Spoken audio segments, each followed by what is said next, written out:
नमस्कार मंडळी, स्वागत आहे तुमचं आमच्या चॅनलमध्ये। आवाज महामुंबईचा, शोध बातमीचा, कौल मनाचा। चला तर मग आमचे चॅनल लाईक करा, शेअर करा आणि सबस्क्राइब करा।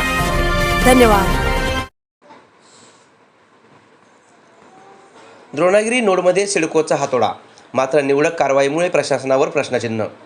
उरणमधील द्रोणागिरी नोड परिसरात सिडकोच्या जमिनीवर आणि रस्त्यांच्या कडेला फोफावलेल्या अतिक्रमणावर अखेर सिडकोच्या अतिक्रमण विरोधी पथकाने धडक कारवाई केली। या मोहिमेत अनेक अनधिकृत बांधकामे आणि अतिक्रमणे जमीनदोस्त करण्यात आली असली तरी काही विशिष्ट अनधिकृत टपऱ्या आणि बांधकामे वाचवल्याने सिडकोच्या दुटप्पी भूमिकेवर नागरिकांनी आश्चर्य व्यक्त केले आहे। द्रोणागिरी नोड परिसरात गेल्या काही काळापासून मोठ्या प्रमाणावर अनधिकृत बांधकामे वाढली होती। रस्त्यांच्या डिवायडर आणि रस्त्याच्या बाजूला फुटपाथवर अनेक अनधिकृत बांधकामे केली आहेत। यामुळे रस्ते अरुंद होऊन वाहतुकीला अडथळा निर्माण होत होता। या तक्रारीची दखल घेत सिडकोचे अतिक्रमण विरोधी पथकाचे अधिकारी अमित राजपूत यांच्या नेतृत्वाखाली ही मोहीम राबवण्यात आली। यावेळी कोणताही अनुचित प्रकार घडू नये यासाठी सिडकोचे विशेष सुरक्षा पथक आणि स्थानिक पोलिसांचा मोठा ताफा तैनात करण्यात आला होता।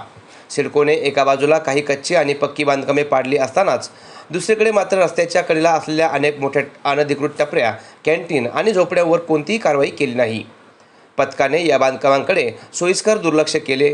ही कारवाई नेमकी कोणासाठी असा प्रश्न स्थानिक रहिवासी उपस्थित करत आहेत। सर्वसामान्यांच्या अतिक्रमणावर हातोडा चालवणाऱ्या प्रशासनाने बड्या हितसंबंधांच्या टपऱ्या आणि कॅन्टीनला सिडकोने ही मोहीम केवळ एका दिवसापुरतीच मर्यादित न ठेवता संपूर्ण परिसरातील सर्वच अनधिकृत बांधकामे हटवावीत अशी मागणी जोर धरत आहे। अन्यथा अशा अर्धवट कारवाईमुळे सिडको प्रशासनाच्या विश्वासार्हतेवर प्रश्नचिन्ह कायम राहील अशी भीती व्यक्त होत आहे।